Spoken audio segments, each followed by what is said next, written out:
Good morning, another location change. Hopefully the sound and video is okay. That's a lagoon, that's the ocean.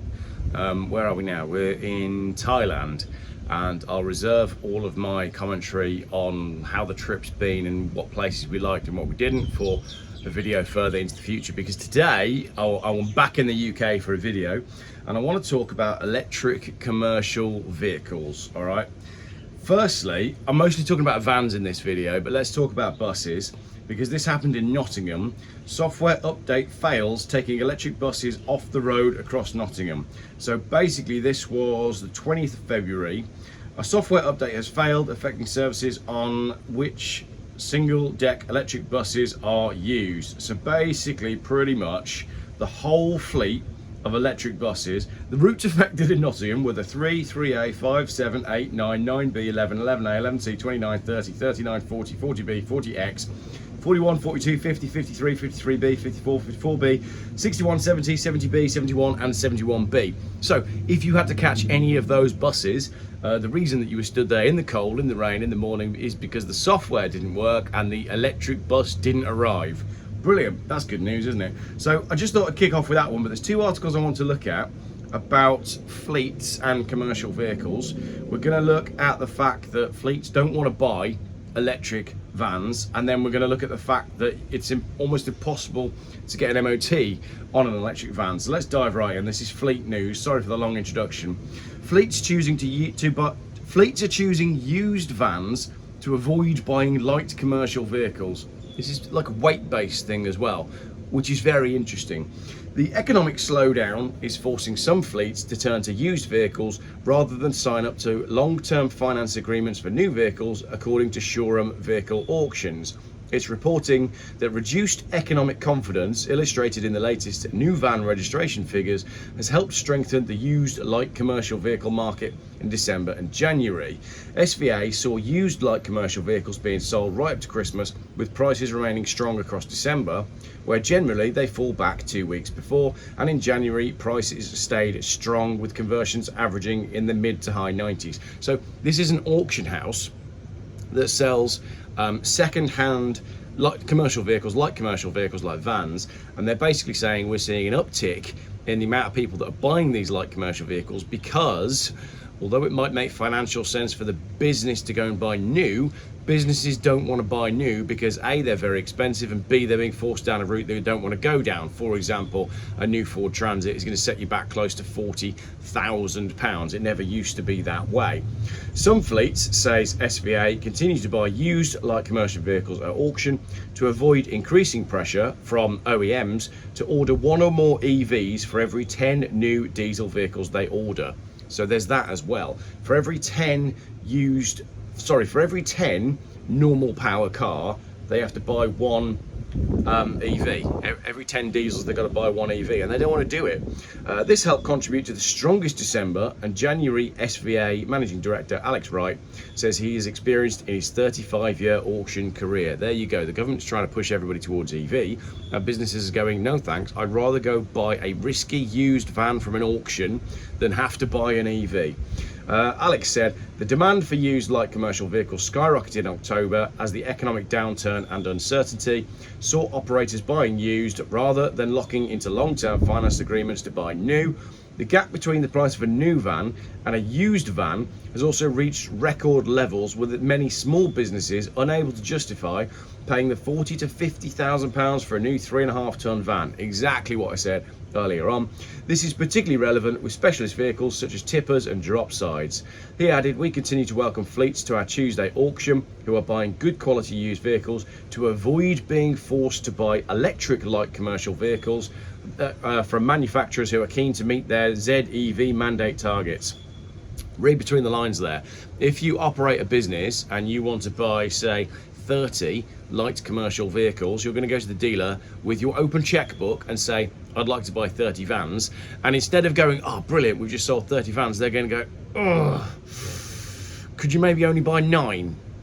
Because every 10th van, you've got to buy an electric vehicle. Or they're going to go, I know you wanted 30 vans at X amount of money, but I can give you 27 plus 3 electrics at Y amount of money, well, X being, you know, Y plus a little bit, and the companies don't want to do it, so they're buying used instead.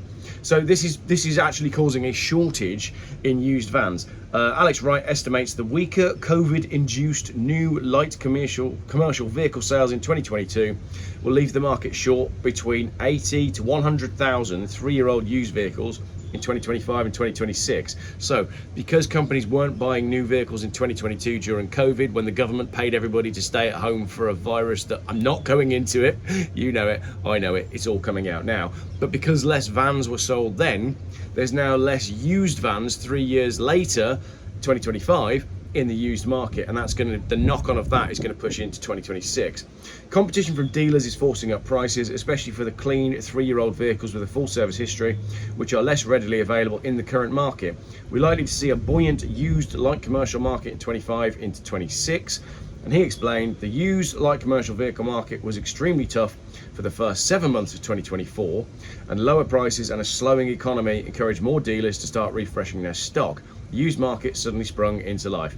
More electric light commercial vehicles have already started reaching the auctions in 2025, but the majority are older models with a lower range and slow charging speed, and demand has been slow.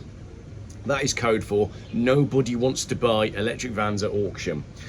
Some ex-utility electric Vivaros and Toyota Pro Aces with larger batteries have bucked the trend, while sub £10,000 car-derived vans such as the Kangoo have found buyers. The range on these electric vans is just shite. There's no better way of saying it.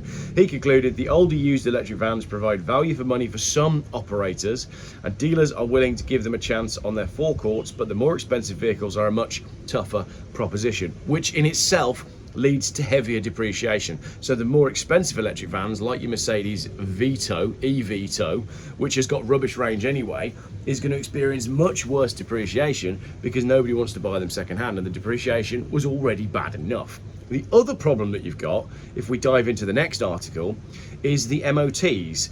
So electric van MOTs are impossible to book as AFP calls for deferral. A deferral for MOTs of 4.25 tonne, 4.25 tonne electric vans is being called for by the Association of Fleet Operators, with some fleets finding tests impossible to book. For MOT test purposes, this special category of vans is treated as a heavy goods vehicle because of the weight of the battery, meaning that it has to be tested after 1 year rather than 3 and faces a more rigorous examination. As we've been saying, the problem that fleets have got is they don't want electric vans because of the range. The electric vans cost more to run because of the charging. The batteries are slow, the vans are unreliable, and then when it comes time to the MOT test, instead of getting a test every 3 years like a diesel van, they have to take it for a test in the first year, and that test is harder to find, more expensive and more rigorous. Why on earth, as a fleet, would you choose an electric van with all of that to deal with? And that's without really talking about how much it costs. Aaron Powell, Fleet and Logistics Director at Speedy Hire, is an AFP member being affected, and he reports that his company will have to potentially take a number of vehicles off the road, so they're not going to bother, basically.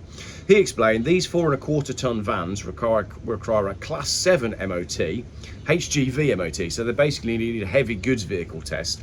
And between generally poor capacity for HGV testing and few test centres being able to handle electric vehicles, we're finding it impossible on a practical level to book tests. So these expensive vans that companies bought are sat languishing in the yard because they can't be used.